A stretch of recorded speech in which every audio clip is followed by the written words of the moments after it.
If you're familiar with the 80s and 90s action movies, then you must have heard of Steven Seagal. However, as the years have gone by, little is heard about the one-time famous actor. So in this video, we're going to take a look into Seagal's career to uncover his ups and downs and where he is right now. Steven Seagal, born on April 10, 1952, was named Steven Frederick Seagal. Bet some of you didn't know that. Also, it's hard to believe that actor and martial arts star Steven Seagal is almost 70 years old. Seagal started his adult life as a martial arts instructor in Japan, making him the first foreigner to operate an Aikido dojo in the country.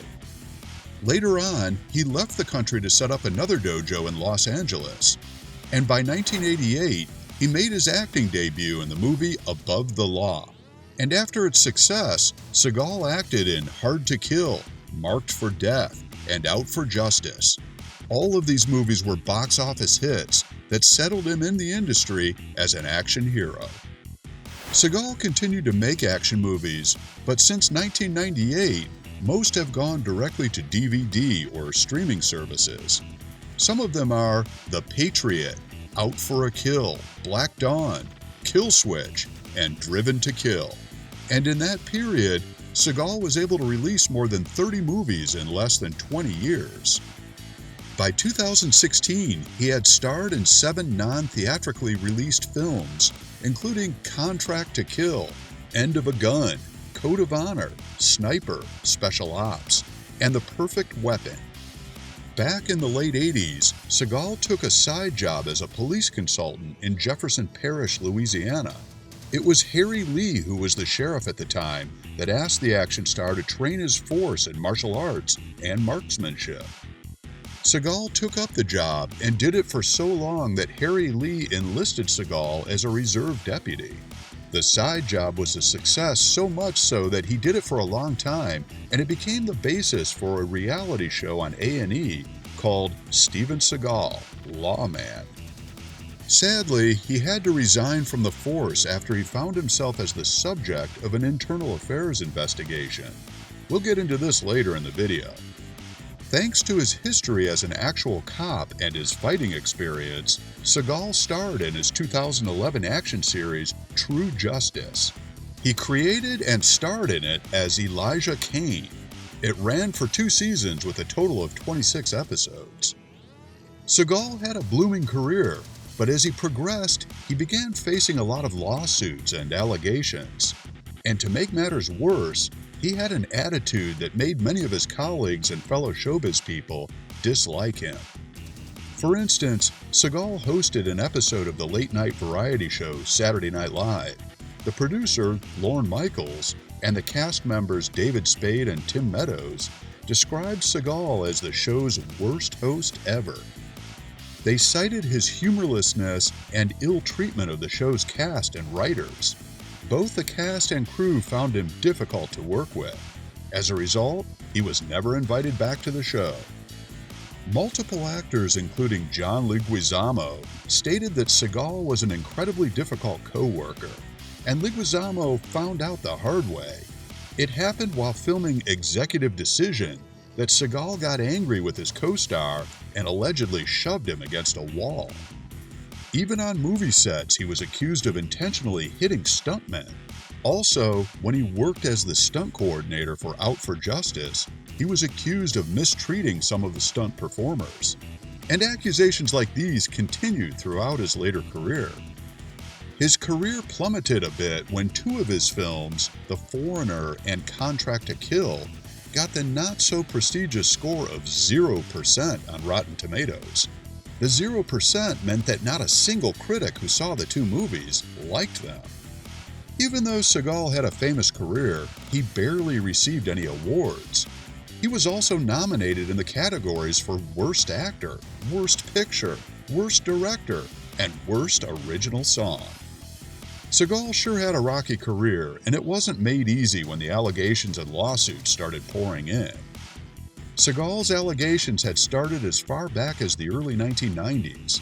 It was during the filming of Out for Justice in 1991 that 3 female employees of Warner Brothers accused him of sexual harassment, but in return for staying silent, the women received $50,000 and all settled out of court. Other allegations came up within that same year, and by 1995, he was charged with employment discrimination, sexual harassment, and breach of contract. The allegations and lawsuits continued up to 2010, when 23-year-old Kaden Guyan filed a lawsuit against the star actor. She accused him of engaging in sexual harassment, illegal trafficking of females for sex, failure to prevent sexual harassment, and wrongful termination. This was the lawsuit that caused his reality show Steven Seagal Lawman to get suspended. Despite asking for $3 million in damages, Kaden withdrew her claim a few months later without an explanation. In 2017, the allegations continued with actress Portia de Rossi, accusing him of sexual harassment. By 2018, actress Rachel Grant publicly accused Seagal of sexually assaulting her in 2002. Maybe it was because of the numerous allegations, or maybe his controversial attitude, Seagal missed some big comeback opportunities. Sylvester Stallone's 2010 hit The Expendables proved that there was still a big audience for 80s-style action heroes. The cast featured star actors such as Sylvester Stallone, Dolph Lundgren, Arnold Schwarzenegger, Mickey Rourke, Chuck Norris, and Jean-Claude Van Damme. And it made the audience wonder why Steven Seagal was absent from the movie. However, reports have it that Stallone offered Seagal a spot in the ensemble, but he turned it down. His reason was that he hated one of the movie's producers, Avi Lerner. Apparently, they had worked together on several of his direct-to-video features, and there must have been some bad blood thick enough for him to refuse Stallone's offer. Also, it has been reported that Seagal is good friends with martial arts movie star Jackie Chan. In 2007, during Rush Hour 3's production, Chan was rumored to have suggested that Seagal play the part of the villain. However, he didn't get the role. Aside from his movie career, Seagal is active when it comes to politics, and he is not afraid to make his voice heard. Seagal is friends with Russian President Vladimir Putin. In an interview in 2014, Seagal described Putin as one of the greatest living world leaders, and by 2016, Putin granted Seagal a Russian passport. Because Seagal was more than willing to offer his opinions on a wide variety of subjects, it only made it easy for the Russian government to offer him a job. In 2018, Seagal was made a special envoy for humanitarian ties between Russia and the United States. As fancy as it sounds, the job happens to be an unpaid job. Seagal is also a citizen of Serbia after several visits to the country. Despite Seagal's controversial career and lifestyle, he was still a ladies' man. He had 4 wives and 7 children from the 4 relationships. Seagal's last movies were in 2019, General Commander and Beyond the Law. And although it isn't sure if he'd still be in other movies, he sure has a fan base that loves him, flaws and all. Currently, he lives in Russia, where he was recently inducted into a pro-Putin party. The party is called the A Just Russia for Truth Party. Looks like it's politics time for our star actor. We hope you enjoyed this video. Don't forget to like, share, and subscribe to our channel, and press that notification bell so you never miss an upload. Thanks for watching. We'll see you next time.